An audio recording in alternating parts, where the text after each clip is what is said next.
Mr. Moretti needs you in the council room. Sofia looked at the ultrasound in her hand. Did he say why? No. Just that he needs you now. She followed the assistant down the hall. After the appointment, she had called Adrian twice. Both calls had gone to voicemail. When the nurse asked if the baby's father was coming, Sofia had smiled. He's trying. She was still telling herself that when she reached the council room, the doors were open. Adrian sat at the head of the black marble table. He didn't stand when she walked in. Sofia slowed. Beside his hand lay a photograph of her leaving a restaurant with Daniel Mercer. What's going on? Adrian pushed the photograph toward her. Tell me about Mercer. He handled my mother's probate. You met him 3 weeks ago. I had lunch with him. You didn't tell me. Sofia stared at him. I didn't know lunch with my mother's lawyer required permission. Adrian opened the folder. A bank record showed $250,000 moving through an account under her name. Then came Pier 9 shipping records, internal Moretti routes that had been leaked before 2 containers were intercepted. Sofia barely looked at them. I've never seen these. Your signature is on the account. It isn't my signature. Adrian said nothing. Sofia looked at the shipping records again. You think I gave these routes to Romano? I'm trying to understand what happened. No. Adrian's eyes lifted. Sofia looked around the table. Vivian avoided her eyes. Vittorio didn't. That was when she understood. They had already discussed all of this, without her. How long have you been sitting here talking about me? Adrian didn't answer. Her fingers tightened around the ultrasound. That morning she had defended him to a nurse. Now he was sitting across from her deciding whether she had betrayed him. Adrian's eyes dropped to her hand. What's that? Sofia almost hit it. For 1 second she wanted to keep this one thing away from the room, but he had already seen it. I was going to tell you tonight. Adrian looked at her. Sofia swallowed. I'm pregnant. Silence. How far? Almost 7 weeks. Something softened in his face. Sofia breathed again. Then Adrian looked at the photograph of Mercer. Her stomach turned cold. Adrian. He looked back at her. She knew that expression. Don't, Sofia. Whatever you're about to ask me, don't. He hesitated, then asked anyway. Is the baby mine? Sofia stared at him. We've been married 18 months. I know. You know where I am every night. I know. Then why did you just ask me that? Adrian glanced at the folder. That hurt more than the question. Sofia lifted the ultrasound. I heard our baby's heartbeat this morning. His eyes moved to it. You were supposed to be there. I told you I couldn't get away. I know. Her voice softened. I told the nurse you'd come next time. Adrian looked at her. For a moment, Sofia thought he might tell everyone to leave. He didn't. I need time. To decide if you believe me, to find out what's true. Sofia nodded slowly. And what happens to me while you do that? There's a car downstairs. She frowned. What? You're going to Connecticut tonight? Tonight? Until I know what happened. Sofia stared at him. You already arranged the car. Adrian said nothing. And suddenly she understood something worse. You decided before I even walked in. I'm keeping you out of this until I know who was involved. I'm your wife. I know. Sofia put one hand over her stomach. What about the baby? Adrian looked at her hand. Then at the ultrasound. If the baby is mine, it will be taken care of. Silence. Sofia heard the words exactly as he had said them. Not our baby. Her eyes dropped to her wedding ring. She pulled it off. Her fingers trembled once. She placed the ring beside the folder. Adrian stood. Sofia, when you figure out what's true, she pushed the ring toward him. You can figure out what to do with that too. She walked out. Adrian called her name. She kept walking. At the elevator, Sofia pressed her security card to the reader. Red. She tried again. Red. Her phone vibrated. Bank access suspended. Then, vehicle access revoked. Sofia opened her wallet. $43. She stared at the bills for a moment, then closed it. That morning she had walked into a doctor's office, thinking about how to tell her husband they were having a baby. Now she had $43, the ultrasound still in her hand, and no wedding ring on her finger. The elevator opened. Sofia stepped inside. Outside the building, a black sedan was already waiting. The driver opened the rear door. Mr. Moretti instructed me to take you north. Sofia got in without answering. Rain started near the Bronx. 20 minutes later, Sofia noticed the SUV behind them had stayed through 3 turns. Who's behind us? Security. Whose? The driver did not answer. Sofia reached for her phone. No signal. Call the Connecticut house. Mrs. Moretti, call them. The locks clicked. She stared at the driver's eyes in the mirror. Where are you taking me? Stay calm. The sedan left the highway. Warehouses replaced houses. Streetlights disappeared. Sofia tried the handle again. Locked. She hit the side window with her phone. Stop the car. The driver swore. She raised the phone again just as headlights cut across the road. A vehicle shot out from a service lane. The driver slammed the brakes. The sedan spun. The SUV behind them struck the guardrail. When Sofia pushed herself upright, someone knocked once on her window. Calmly, the driver went pale. Dominic Romano stood in the rain, Adrian's strongest rival, the very man Sofia had just been accused of helping. Open it, Dominic said. The driver's hand moved toward his jacket. 2 men appeared behind Dominic. His hand stopped. The doors unlocked. Dominic opened Sofia's side. If Adrian sent you, he didn't. What are you doing here? Following the second vehicle. Sofia frowned. Pier 9, he said. Someone has been using Moretti movements to make Romano look responsible for things we didn't do. 2 off-book vehicles left Manhattan tonight. My people followed them. You didn't know I was in this car. Not until the route changed. Sofia turned to the driver. Who changed it? He stared ahead. Dominic's voice hardened. Answer her. The driver swallowed. Mr. Vittorio's office. Sofia looked back through the open door at the driver. The photograph, the bank account, the meeting. Now the route. Where was he taking me? I don't know. Then why change the route? Dominic glanced toward the damaged SUV behind them. I don't know that either. Sofia swallowed. Was I supposed to come back? I can't answer that. He stepped back from the door. Why should I trust you? Sofia asked. You shouldn't. Sofia stayed where she was. Not yet, he added. But I can get you off this road. Sofia looked at the driver who had locked her inside. Then at the second vehicle. Then at the ultrasound still clenched in her hand. She got out.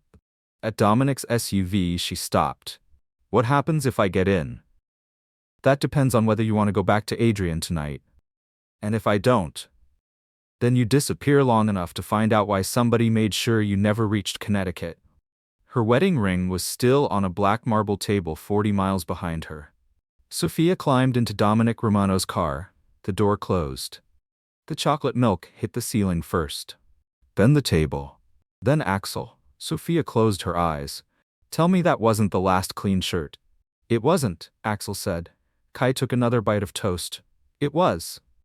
Luna laughed so hard she nearly fell off her stool. It was 7:15 on a Tuesday morning. The bakery downstairs opened in 45 minutes. Axel had preschool pictures. Kai had lost a shoe. Luna insisted strawberries tasted better cut into hearts. Sofia had reheated the same coffee twice. Mom. Kai was at the window. There's a car across the street. Dark blue sedan, tinted windows, engine running. Then it pulled away. A knock sounded at the apartment door. Who is it? Sofia called. Someone carrying your son's evidence. Luna ran first. Dad. Dominic Romano stood in the hallway holding Kai's missing sneaker, 3 lunchboxes and a pink backpack with a stuffed rabbit hanging from the zipper. He looked at Sofia. She said it, not me. Kai took the shoe? Thanks, Dad. Now he said it too. The first time Luna had used the word, she had been 3, feverish after an emergency room visit. Dominic had carried her to the car, and she had murmured it into his shoulder. Neither adult had corrected her. A few weeks later, Kai said it at breakfast. Axel took longer. Sofia lowered her voice. Were you across the street? No. There was a blue sedan. The humor left his face. Moretti Holdings reopened the Pier 9 file last week, he said. Insurance review, old routes, old losses, old names, mine included. We agreed. No men outside, no one following us to school unless there's a reason. And if there is? You tell me first. Okay. 5 years earlier, Dominic would have placed guards around the block and informed her afterward. Now he waited for her answer. 20 minutes later in Manhattan, Adrian Moretti's phone lit with a field report from the Pier 9 Review. The photograph had been taken through Harbor and Hearth's front window. Sofia was behind the counter with 3 children around her and Dominic Romano a few feet away. Romano contact confirmed. Female identified, Sofia Marino. 3 minors, preschool age. Adrian stared at Sofia's face. Who's closest? One of our Connecticut contacts. Send him to the bakery. He gives her one message. I want to speak to her. He does not touch the children. Understood. By 8, the bakery smelled like butter and cinnamon. The bell over the door rang. A man in a gray suit ordered an almond croissant and paid cash. When he reached for the bag, Sofia saw the black onyx ring with a silver M. Her hand stopped. The man met her eyes. Sofia Marino. Dominic moved beside the counter. Who sent you? Sofia asked. Adrian Moretti. He wants to speak with you. 5 years late. He knows you're alive. The man glanced toward the children. And he knows you're not alone. Kai tugged Dominic's sleeve and held up a juice bottle. Dad, can you open this? Dominic twisted the cap loose and handed it back. The man's eyes flicked to him. Sofia stepped into his line of sight. Tell Adrian if he wants something from me, he comes himself. He will. After the man left, Kai asked, Who is Adrian Moretti? Sofia crouched beside the 3 children. He's someone I used to know. You don't like him, Axel said. That's not the whole story. Is he bad? Luna asked. No, but he hurt me. Before Kai could ask more, Dominic's phone buzzed. He read the message, then looked toward the front window. The blue sedan is registered to a contractor working the Pier 9 Review. Sofia's stomach tightened. So they followed you. Looks that way. Sofia looked through the front window at the empty curb. We can move you today, Dominic said. No, that car found your home. And if I run every time a Moretti looks in my direction, it stops being a home. Dominic waited a moment. Your call. Back in Manhattan, a second update reached Adrian before he left his office. Child addressed Romano as Dad. Adrian read the line twice. Then he opened the first photograph again. One boy had Sofia's eyes, another had Adrian's mouth. The little girl was holding Dominic Romano's hand. Sofia had been almost 7 weeks pregnant when he sent her away. The children looked 4, maybe 5. He picked up his coat. Get the car. Where are we going? His assistant asked. Connecticut. The black sedan stopped across from Harbor and Hearth at 9:06 the next morning. Sofia saw Adrian through the front window. Kids? Upstairs. Is that him? Axel asked. Yes. Dominic came out of the kitchen. No. It's my bakery, Sofia said. That's why he doesn't come in. And that's why I decide. Dominic held her gaze. I am not letting their first contact with their biological father become a contest between 2 dons. Luna caught his fingers. Come on, Dad. Through the glass, Adrian saw it. Dominic took the children upstairs. Sofia unlocked the door. Adrian entered alone. For a few seconds, neither of them spoke. His eyes found the framed photo behind the register. Sofia holding 3 babies on their first birthday. Are they mine? He asked. Sofia stared at him. You still have to ask me that? Sofia. No, I'm asking you. Adrian looked at the birthday photo again. I deserved that. You deserved worse. His eyes returned to the picture. How old? 4.5. When were they born? November 29th, 33 weeks. He did the math. What did they weigh? Sofia's face hardened. He stopped. Sorry. You don't get the NICU story because you walked through the door today. Then she told him the part he did not know. The route change, the locked doors, the second vehicle, Dominic intercepting the convoy, the driver saying the order came from Vittorio's office. Adrian reached for his phone. Sofia stepped between him and the table. No. I'm finding the driver. You came for the children. You don't get one new fact and turn my life into an operation. His hand stayed on the phone for a second, then he put it away. Okay. Upstairs, something crashed. I didn't do it, Luna shouted. You're holding it, Axel shouted back. Adrian almost smiled. Sofia pointed at him. Don't.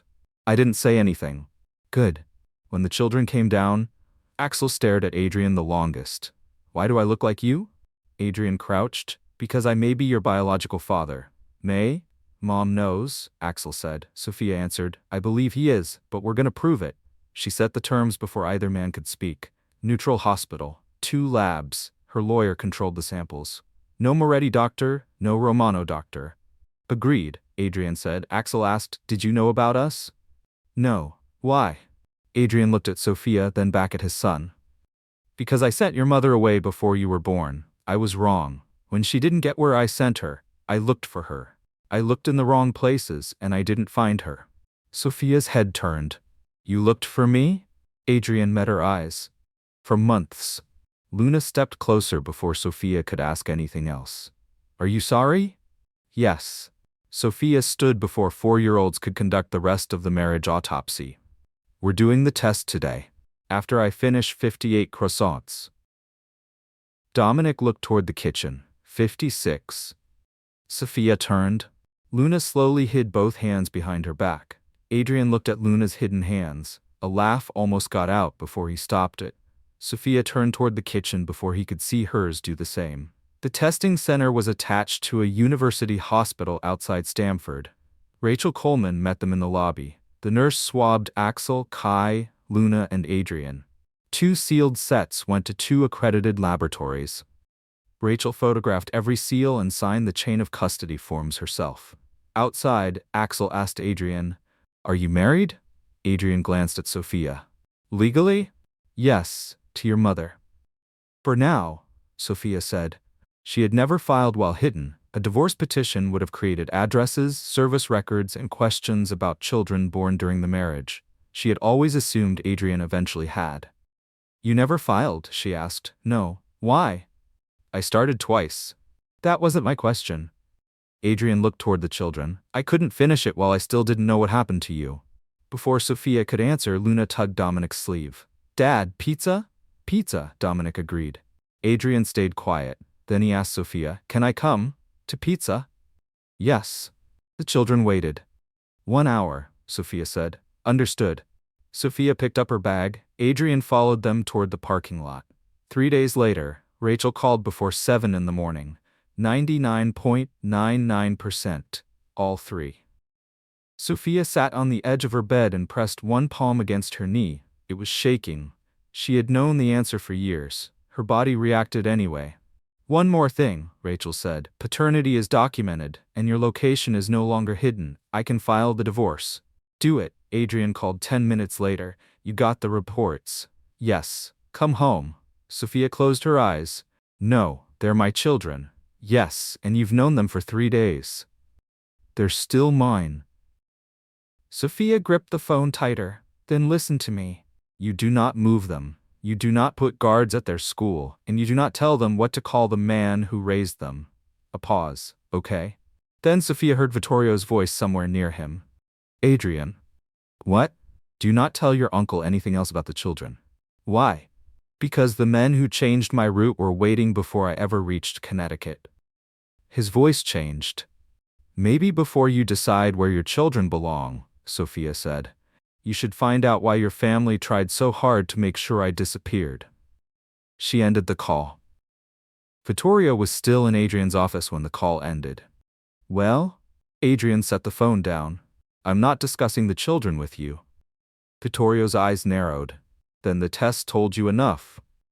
We're talking about the driver who took Sofia north. What driver? The one assigned the night I sent her away.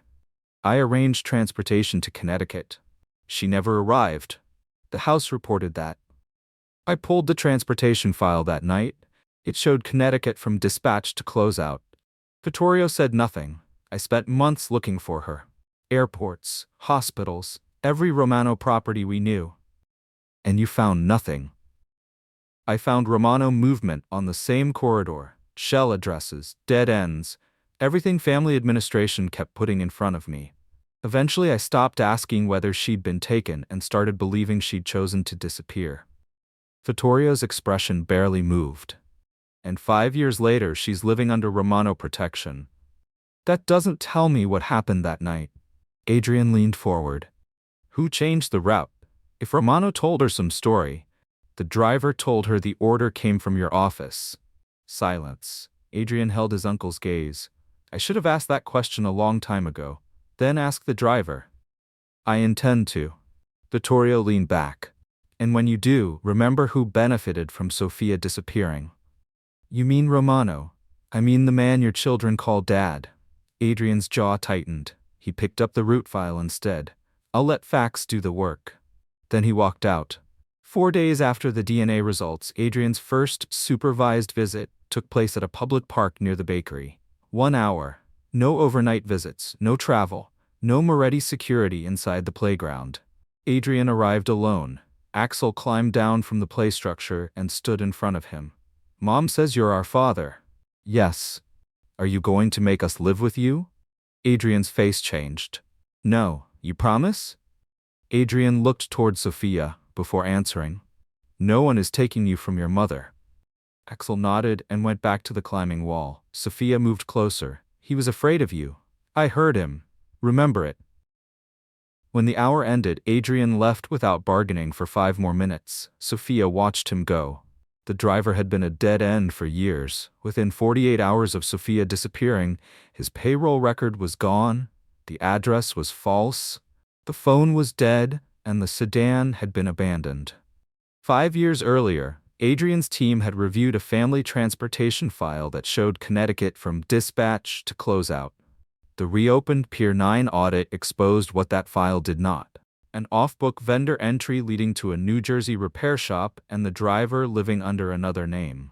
He still refused to speak to Moretti men, but the vendor audit showed the sedan redirected 23 minutes after Sofia left the council room. The authorization came through Vittorio's office, using Adrian's credentials. Marco put down one more packet. The Frame account had been opened 17 days before Sofia was sent away, using her passport copy from family administration. Vivienne had accessed the archive. The Mercer photograph was real, its date was not. Restaurant records placed the meeting before the Pier 9 interception. Adrian stared at the documents. Marco tapped the bank record. You checked her account. Adrian said nothing. Marco tapped the Mercer photograph. You checked him. You checked Pier 9. Then he put a finger on Vivienne's archive log. You never checked the people handing you the evidence. Adrian closed the file. No. That afternoon, Rachel met Sofia above the bakery. What does Adrian get now? Sofia asked, standing to request visitation, not automatic custody. You have the children's entire lives of actual parenting, residence, school, and medical history. And Dominic? Not the legal father, but he's been their caregiver, their emergency contact, the man they ask for when they're scared. A judge is going to care about that. Rachel opened another file. Now for the part you're going to dislike. At the top of an old filing were 3 words, Marino Harbor Trust. Sofia read her mother's name beneath them. What is this? An old beneficial interest, harbor leases, warehouse property, voting rights in Moretti Holdings. How much? I don't know yet. I want the original charter. Rachel tapped one clause. A founding beneficial holder may have standing in a governance dispute involving transferred harbor assets. Governance as in Moretti Holdings? Yes, the company, not the family council. Sofia looked at the paper again. Her mother's name had been sitting in records she had never known existed. I want the charter, she said. I'm getting it. That evening, Rachel forwarded Sofia the route log, the altered photo report, and Vivienne's archive access record. Sofia did not call Adrian to hear them explained again. She carried the Marino filing downstairs instead. Dominic was helping Kai tape a cardboard rocket together. Sofia put the document on the table. Do you know what the Marino Harbor Trust is? His hand stopped. Sofia saw the answer before he spoke. You do. I know some of it. How long? Dominic glanced toward the children. Upstairs, Sofia said. 3 complaints followed. She waited until the apartment door closed. Then she faced him. How long? Pieces of it? Since the first year. Sofia stared at him. You had 4 more years to tell me. I know. No. Tomorrow morning, you tell me what you knew and why you decided I didn't get to know it. Dominic did not reach for her. I will. And if your first sentence is I was protecting you, make sure you have a second one. Dominic arrived before sunrise with 2 coffees and a thick folder. Sofia led him into the dark bakery. What did my mother own? He opened the file.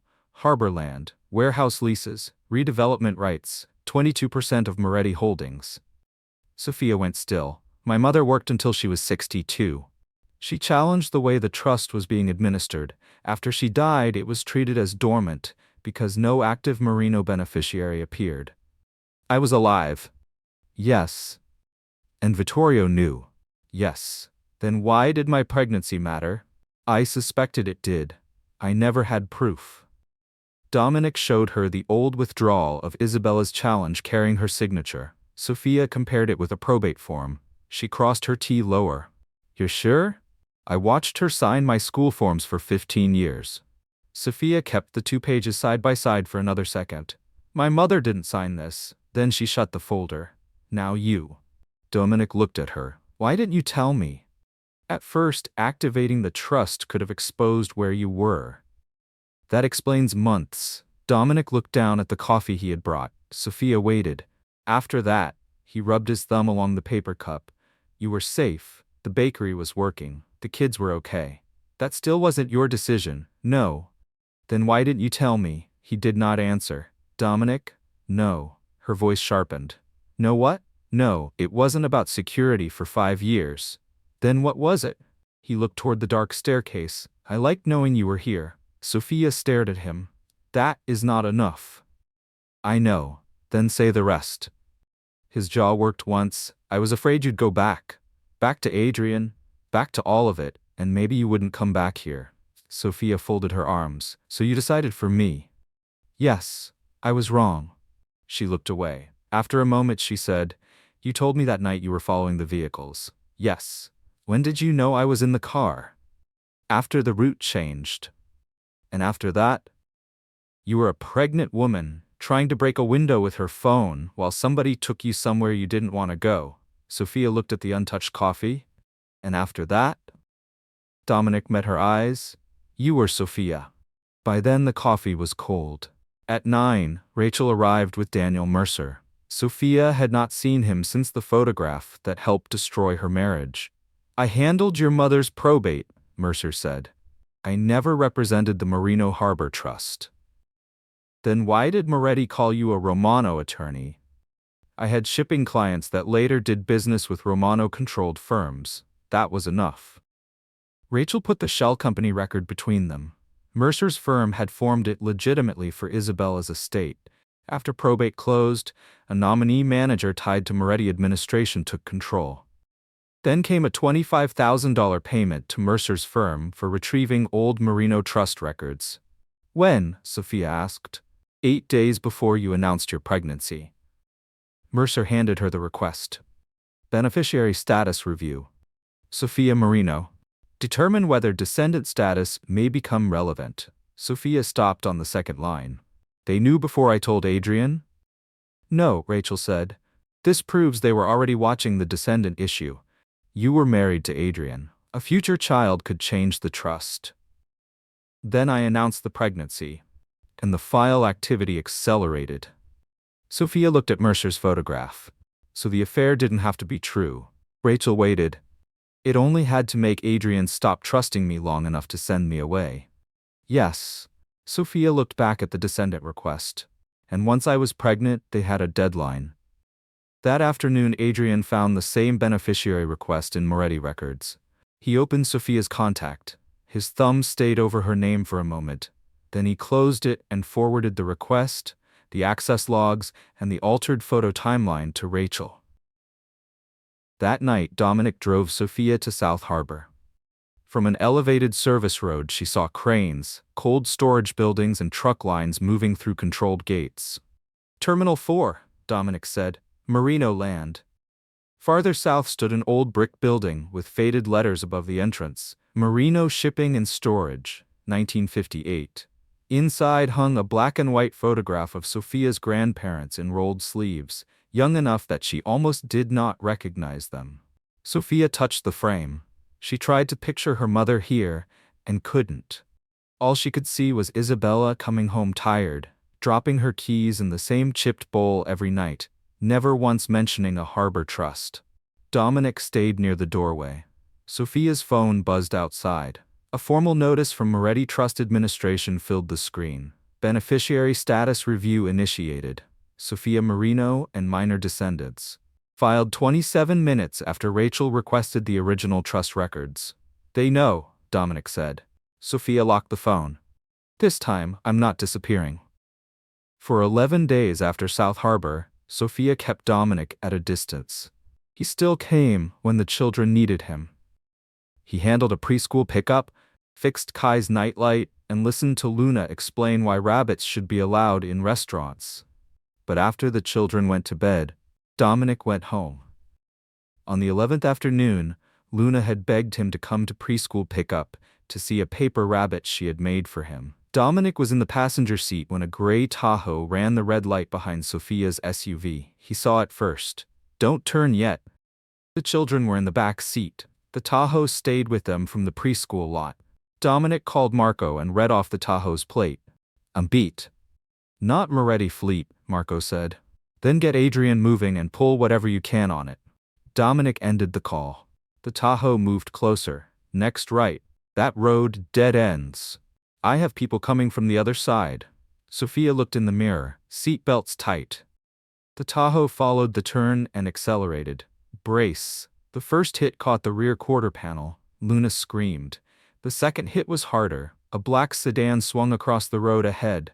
Another vehicle entered behind the Tahoe, boxed in. Dominic reached for his door. Sofia grabbed his sleeve. No shooting in front of my children. Understood. His men pulled the two attackers out and kept them on the pavement. Sofia called 911 before Adrian arrived. Local police took the men, the Tahoe, and both phones into custody. Michael Dorsey, Paul Vega. Marco recognized Dorsey. He worked port security under Vittorio. Sofia looked at Adrian. My lawyer gets the incident number before anyone from Moretti touches those records. Rachel gets it. The pediatric emergency department kept the children almost 3 hours. Axel had a bruised shoulder from the seatbelt. Kai had a scrape on his palm. Luna was physically fine and deeply offended by the gray Tahoe. It was very rude, she told the nurse. Sofia laughed once, then covered her mouth because the sound came out too close to crying. Dominic sat across the room with his elbows on his knees. Adrian stood near the vending machines, unsure whether sitting closer would help or make everything worse. When the doctor finally cleared all 3 children, Sofia's knees nearly gave. She caught the edge of the chair instead. No one tried to touch her. She was grateful for that. By evening, investigators had recovered one useful dispatch message under an emergency warrant. Stop vehicle. Primary only. Leave 3. The identifier beneath primary matched Sofia. She read the message once. Then again. They were going to take me. Rachel tapped leave 3. The children may have descendant rights, but they can't activate or exercise the trust vote themselves. You can. Sofia looked back at primary. School access records showed someone had pulled the Triplets pickup schedule the day before the attack using credentials assigned to Vincent Hale, senior family counsel. Hale had worked with Vittorio for years. His phone was already off. Rachel looked around the table.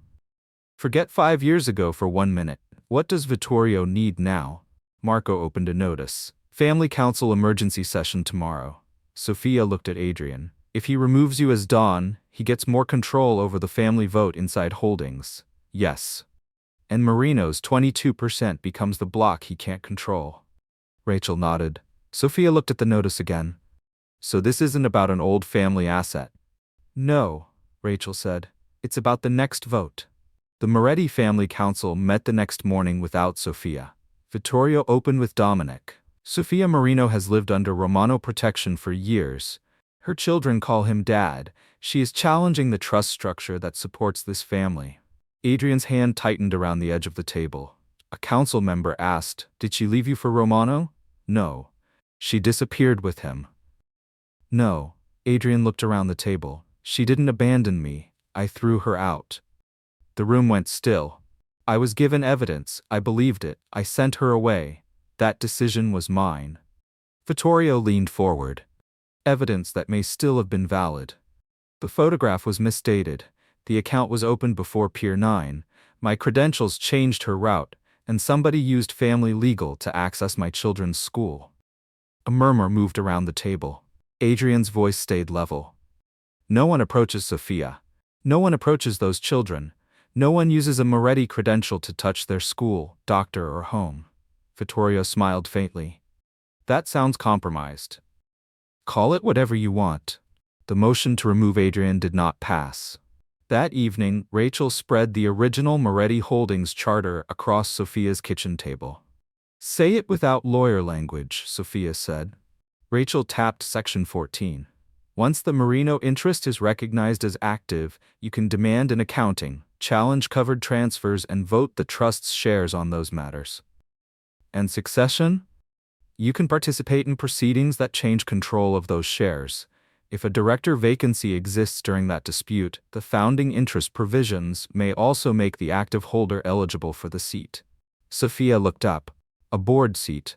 Potentially. Not automatically. Dominic stood by the window and said nothing. Sofia noticed. You have an opinion. I do? And? You didn't ask for it. Sofia smiled. Good. She folded the charter and slid it into her bag. Dominic looked over. What are you going to do? I don't know yet. Okay. Sofia zipped the bag shut. 4 days after the vehicle attack, Sofia walked into Moretti headquarters carrying her own briefcase. Rachel walked beside her. No Romano escort, no Moretti security detail. At the 32nd floor, Marco waited outside the boardroom. 7 directors, Rachel reminded Sofia. Adrian, Vivienne, Anthony, Greco Casale, and the 2 independents. Vittorio is there as trust administrator. He does not vote on board resolutions. Sofia opened the door herself. Vittorio stopped speaking. You weren't invited. Sofia placed her briefcase on the table. My trust was. She sat opposite him. Rachel distributed the Marino activation notice. Sofia demanded the accounting, beneficiary notices, and transfers tied to Isabella's trust. Vittorio refused. Rachel set down the 3 transfers carrying Sofia's forged consent, the disputed withdrawal of Isabella's challenge, and the beneficiary request filed 8 days before Sofia announced her pregnancy. You've been circling this company for weeks and think you understand it, Vittorio said. No, I understand signatures. Sofia added the forged bank authorization and altered photo timeline. And I understand patterns. One independent director asked Rachel, enough to preserve the records? Yes, Vittorio turned on him. You work for this company. Exactly. I don't want a trust fraud claim destroying it. Vittorio looked to Anthony, then Greco. Neither spoke. Before anyone left, outside counsel issued a litigation hold over Vittorio's office and the Marino-linked records. An outside compliance team would image them under counsel's supervision. Adrian caught Sofia in the hall afterward. 2 minutes. Use them well. He handed her a thin packet. Section 22 required independent approval for those 3 transfers. Sofia flipped through the approval logs. None. None. Rachel? Already has it. She handed the packet back. Anything else? No. She walked away. Dominic was waiting across the street with coffee. Sofia took the cup from his hand. When this is over, he said, we take the kids back to Connecticut and stay there. Sofia lowered the coffee. No. Dominic frowned. You want to stay in New York? I don't know. Sofia? Stop. What? Telling me where I should go next. That's not what I'm doing. It is. She set the coffee on the hood of a parked car. Adrian sent me away. You kept things from me because you thought it was safer. I'm tired of finding out where I'm supposed to live after somebody else has already decided. Dominic looked across the street. After a while he said, Your call. Sofia watched him. You mean that? I'm trying to. He picked up the coffee. When this is over, I want one conversation that has nothing to do with Moretti, the trust, or where you live. Then wait until it's over. I will. Vivienne stopped Sofia before she reached the car. 5 years ago, Vittorio asked me for your passport copy and proof that Isabella Marino had a living descendant. And you gave it to him. Yes. Did you ask why? Vivienne looked toward the building. Once. What did he say? That the Marino interest could interfere with family control of holdings. Sofia watched her. And that was enough for you? At the time. You sat next to me in that council room. Vivian's eyes came back to hers. I know. Sofia let her leave with it. That evening, Rachel called with one detail from the transfers they had already shown the board. One of the three predates your marriage. Sofia stopped. So this started before Adrian? Yes. Rachel's phone buzzed. Marco found Hale. Where? JFK. Ticket to Zurich. Before boarding, Hale learned investigators had obtained the school access log tied to his credentials. His lawyer told him leaving the country would make the situation worse. Hale never boarded. By that night, his attorney had called Rachel and asked for a neutral place to talk. Vincent Hale arrived with his lawyer. Rachel put down the school access log and the beneficiary review instruction. Same credentials, same internal matter number. Vittorio's office in the authorization field. My credentials were used, Hale said. His lawyer whispered to him. Hale exhaled. Vittorio told me to verify whether Sofia could be located and whether the children qualified as descendants. For what? Sofia asked. He said the beneficiary issue had to be contained before the next holdings vote. Did contained mean the car? I don't know. I handled records. Nothing physical. His lawyer ended the interview. Outside, Sofia asked Rachel, what does that give us? Vittorio's office searching for you and the children, not the attack. Not yet. 2 days later, Adrian came to Harbor and Hearth for his supervised hour. Axel had brought in a kite with the string knotted around the spool. Adrian sat at a corner table working it loose while Kai watched. Were the men in the gray car Moretti's? Kai asked. Adrian's hand stopped. They worked for people connected to my family. Did your family send them? I don't know yet. Kai frowned. That's a bad answer. It is, but it's the true one. Sofia checked the wall clock. Your hour's up.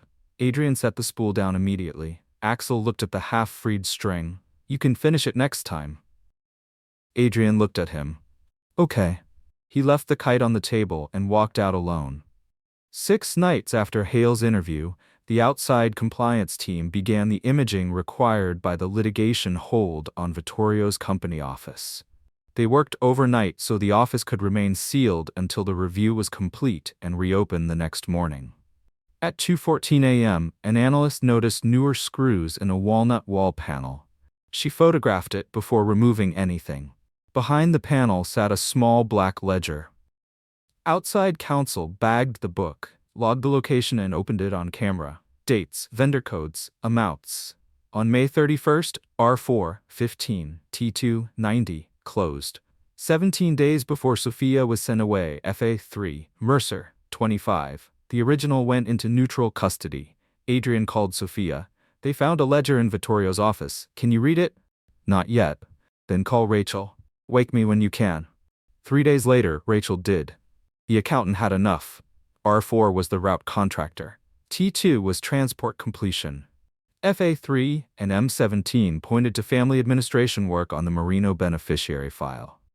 More important was what the 90 meant, $90,000. It moved through the same shell entity that paid her driver. 2 days later, archived approvals completed the chain. Confirm whether Marino beneficiary has reviewed probate materials. Do not alert beneficiary. If descendant line activates through Moretti paternity, current harbor voting arrangement becomes vulnerable. And from the night Sofia was sent away, route change approved. Use Hale channel, no family record. Sofia read the last line twice. That gets us to Hale, she said, not the destination. Rachel nodded. We need the driver. That evening, Ortiz's lawyer called Rachel.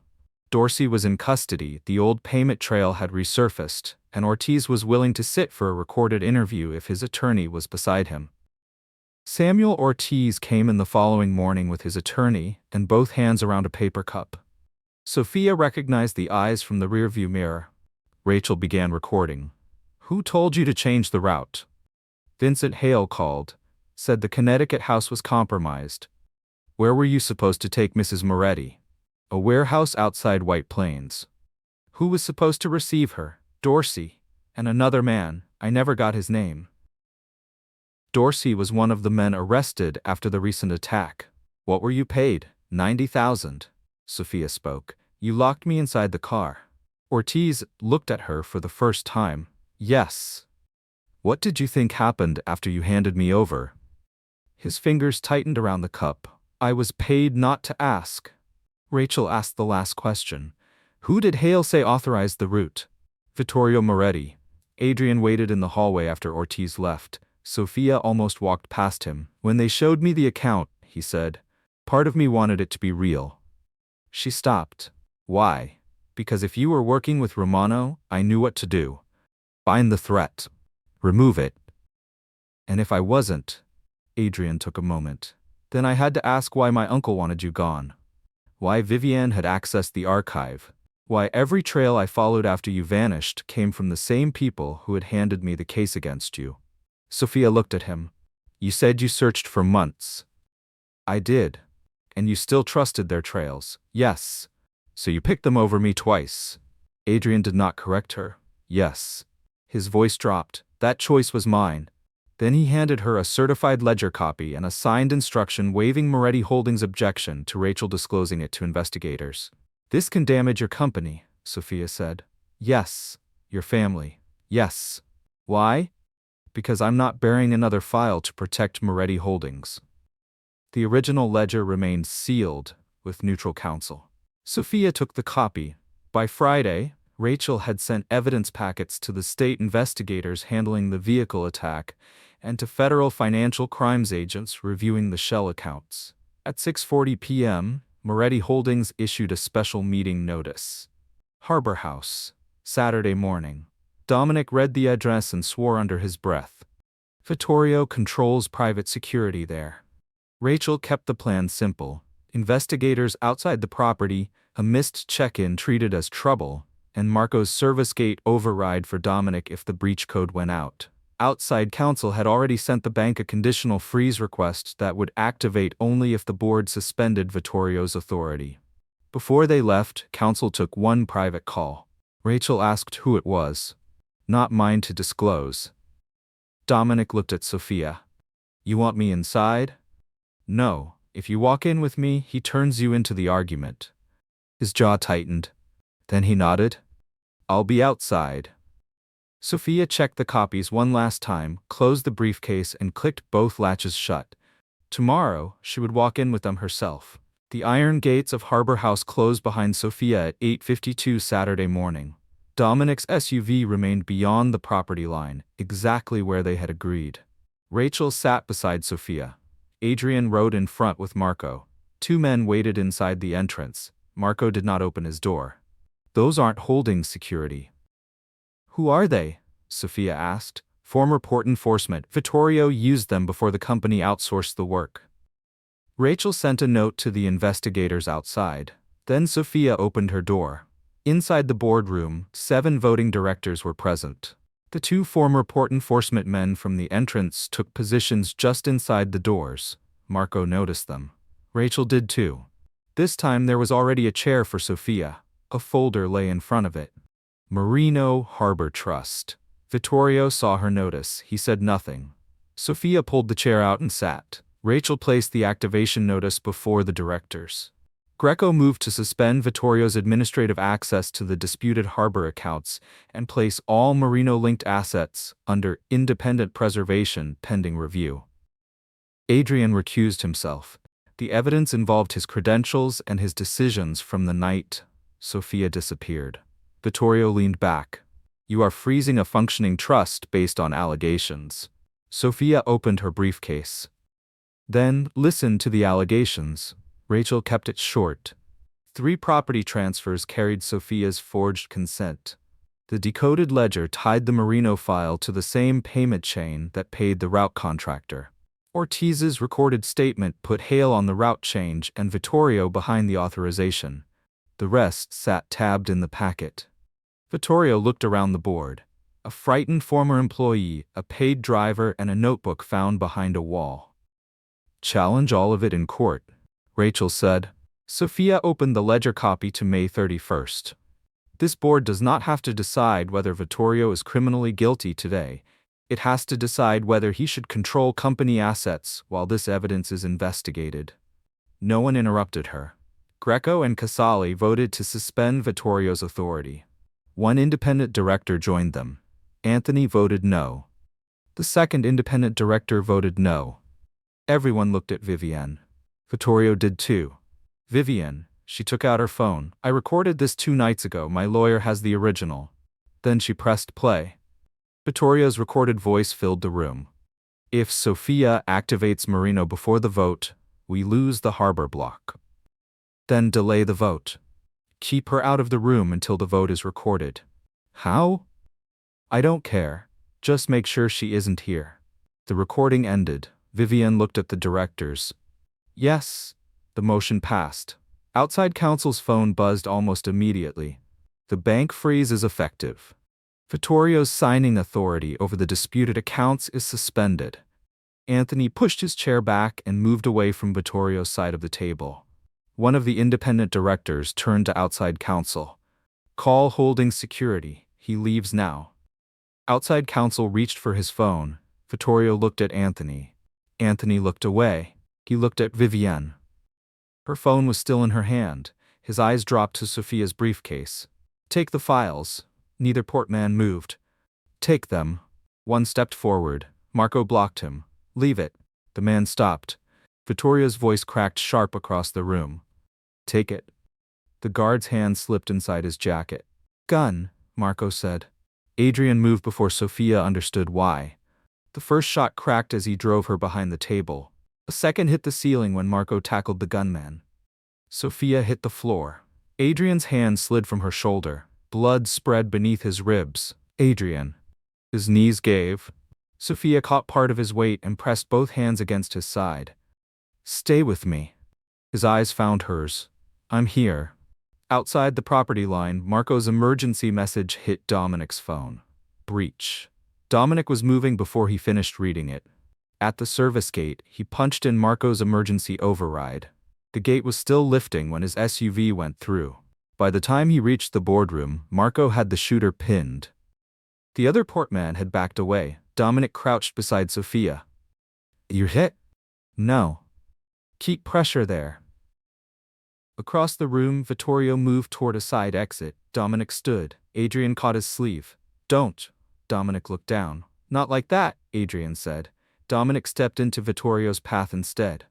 Minutes later, state investigators and local officers entered. Federal financial crimes agents followed after the room was secured. An investigator cuffed Vittorio. You think this is victory? Vittorio asked Sofia.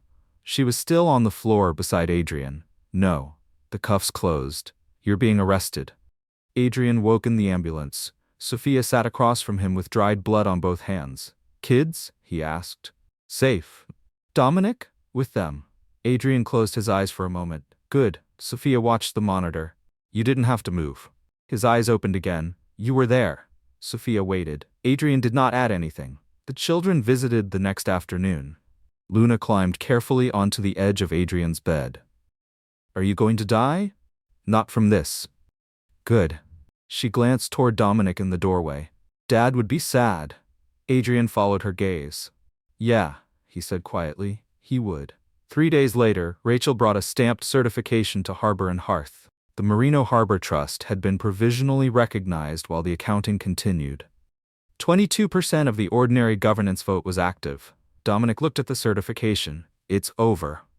Sofia folded it once. Not for me. 3 months after Harbor House, Vittorio Moretti remained in federal detention while the fraud and conspiracy cases moved forward. Vivienne had resigned from the holdings board and was cooperating through counsel. Hale was cooperating under an agreement, and the forensic accounting was still going. Sofia and Adrian had been divorced for 6 weeks. Adrian had not contested it. After weeks of supervised visits without a problem, Sofia had agreed to daytime outings with the children. No overnights. Not yet. Saturday mornings had become almost ordinary. At 10, Adrian knocked on Sofia's door without guards or a black sedan. He was carrying 3 miniature golf scorecards because Luna had insisted everyone needed one before they left. Axel ran for his shoes. Kai was already arguing that keeping score ruined the point. Luna shouted, Dad. Adrian looked up. So did Dominic, who was standing at the kitchen counter repairing the same cabinet hinge he had supposedly fixed twice already. Luna ran past Adrian and handed Dominic his phone. You forgot it. Again? Again. Then she turned to Adrian. Come on. You're going to make us late. For a moment, Adrian and Dominic simply looked at each other. Then Adrian nodded. See you later. Drive safe, Dominic said. Sofia watched Adrian leave with the children. There had been no grand forgiveness. Adrian came every Saturday, showed up when he said he would, and stopped pushing when Sofia said no. When the children asked difficult questions, he answered the ones he could and admitted when he couldn't. Sofia did not call it redemption. He was simply doing the work, and for once he seemed willing to do it without asking anyone to reward him. The front door closed. Dominic went back to the cabinet. Sofia looked at the screwdriver in his hand. You know that hinge was fine last week. It became unfine. That isn't a word. It is in construction. You're not in construction. Dominic glanced at her. Coffee? Sofia smiled. Coffee. He poured 2 cups. They still had not made promises or decided what came next. Sofia preferred it that way. For the first time in years, nobody was asking her to choose a future before she was ready to live it. Her phone buzzed on the counter. Rachel, Adrian Moretti's resignation as director and board chair effective Monday, 7 p.m. Board to consider vacant seat appointment and interim chair immediately after. Sofia read it twice. Dominic watched her face. What? She handed him the phone. He read the message, then looked at her. You going? Sofia took the phone back. Yes. That was all he asked. Monday evening, Sofia arrived at Moretti headquarters alone. Adrian was in his office. A small envelope rested on the desk between them. He slid it toward her. I kept this. Sofia opened it, her wedding ring. The same ring she had placed on black marble 5 years earlier. For a moment, neither of them spoke. Then Sofia closed the envelope. I'm not your wife anymore. I know. She slid it back. Then it belongs to the life we had. Adrian looked at the envelope but did not push it toward her again. Okay. Sofia studied him. 5 years ago, she would have needed that word to mean something bigger. Tonight, it was enough that it meant exactly what he said. Adrian picked up his resignation papers. The board is waiting. For you. He looked toward the hallway. For another 6 minutes. They walked out separately. At 7 o'clock, Adrian Moretti signed his resignation as director and board chair, then stepped away from the head of the black marble table. Vivienne's seat had already been vacant for 2 months. Adrian's departure left 5 voting directors and 2 open seats. Anthony Moretti spoke first. I nominate myself as interim chair. Outside counsel placed the Marino certification on the table and read the charter opinion.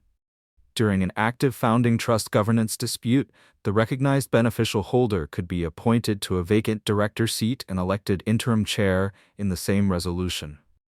Anthony looked across the table at Sofia. Greco asked, any other nomination? Sofia stood. Me. Anthony laughed. You run a bakery. Yes. You've never run a logistics company. Sofia looked toward the company's CEO. I'm not asking to. He runs the company. Then she looked around the table. I'm asking to chair the board that was supposed to stop people from doing what was done to my family. No one interrupted her. 5 years ago, someone forged my mother's signature. Then mine. They used company records to hide family orders. And when I became inconvenient, they expected me to disappear. Anthony leaned back. You think a few new rules fix this family? Sofia looked at him. No. She closed the folder. But they make it harder to hide what you do to people. Greco made the motion. Casale seconded. Anthony voted no. 1 independent director joined him. Greco voted yes. Casale did too. The final independent director looked at the tally, then at Sofia. Yes, 3-2. No one applauded, and Sofia was glad. This was not a coronation. Greco looked toward the empty chair at the head of the table. You have it. Adrian stepped farther away. Sofia looked at the chair. 5 years earlier, she had stood at the other end of this same table with an ultrasound in her hand while 6 people decided whether she could be trusted. She remembered Adrian's silence, her wedding ring against the black marble, the red light on her security card, $43 in her wallet, and a car waiting downstairs to take her somewhere she had never agreed to go. Sofia walked around the table. No one told her where to sit. She pulled the chair out herself and sat down. The room waited. Sofia placed her hand on the first file. Let's begin. Cut to black. 5 years ago, they decided whether I belonged at their table. A beat. Tonight, nobody decided for me. A beat. Maybe someone out there has spent too long letting other people decide for them. I just hope my story reminds them that sometimes you have to choose the life you want for yourself.